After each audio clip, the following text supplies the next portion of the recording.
Bonjour et bienvenue sur notre chaîne Décryptage politique. Alors aujourd'hui nous allons parler des partis politiques et du rôle qu'ils jouent dans les sociétés démocratiques dans le monde. Beaucoup peut-être l'ignorent, mais les partis politiques jouent un très grand rôle dans une société démocratique, du moment où ils participent pleinement à l'expression de la démocratie dans le pays. Alors est-ce que les partis politiques en Guinée ont raison de demander un dialogue au gouvernement de la transition? Pour le savoir, restez avec moi, on se revoit tout de suite.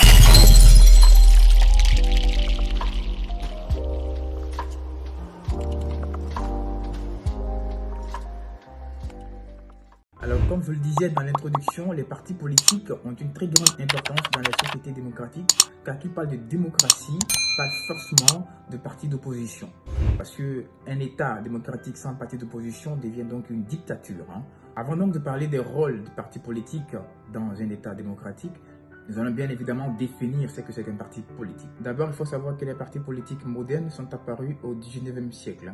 Alors, pour définir un parti politique, il n'y a pas une seule définition des partis politiques, mais il y en a plusieurs. C'est pourquoi nous allons considérer la variété de ces modes d'existence historique en donnant une définition qui date de 1919 de Max Weber, qui dit qu'un parti politique est une association reposant sur un engagement libre ayant pour but de procurer à leur chef le pouvoir au sein d'un groupement et à leurs militants actifs des chances de poursuivre des buts, d'obtenir des avantages personnels ou de réaliser les deux ensemble. Cette définition qui semble être un peu longue est quand même intéressante.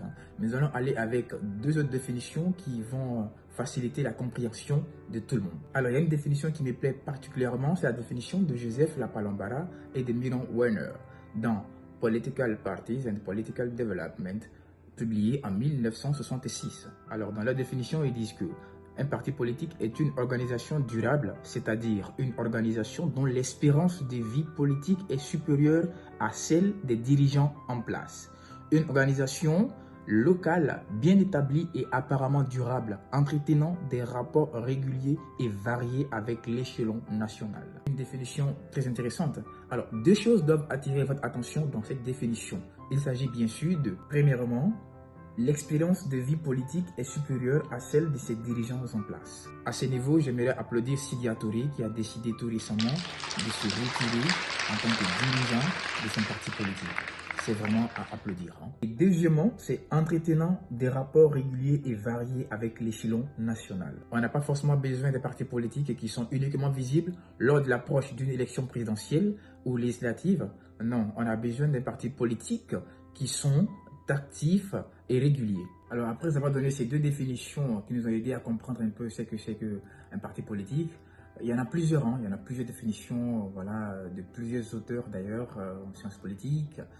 Nous allons donc en déduire une définition que nous allons retenir comme une définition d'un parti politique. Retenons donc qu'un parti politique est une organisation durable implantée sur l'ensemble du territoire national dont l'objectif est d'accéder au pouvoir par le biais d'un soutien populaire. Par-dessus ces éléments qu'ils ont en commun, les partis politiques sont différents les uns des autres. C'est pourquoi nous allons voir trois groupes de partis politiques tout de suite.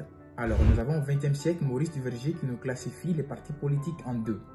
Premièrement, il nous parle de partis des cadres qui sont apparus au XIXe siècle et qui sont essentiellement composés de notables, c'est-à-dire des personnes qui sont influentes sur un certain nombre de territoires dans le pays. Et ensuite, il nous parle des partis de masse. Les partis de masse qui sont apparus au début du XXe siècle avec l'apparition du syndicat et l'instauration du suffrage universel direct. Alors, ces partis de masse ont pour objectif la transformation de la société et la réalisation d'un ordre social nouveau.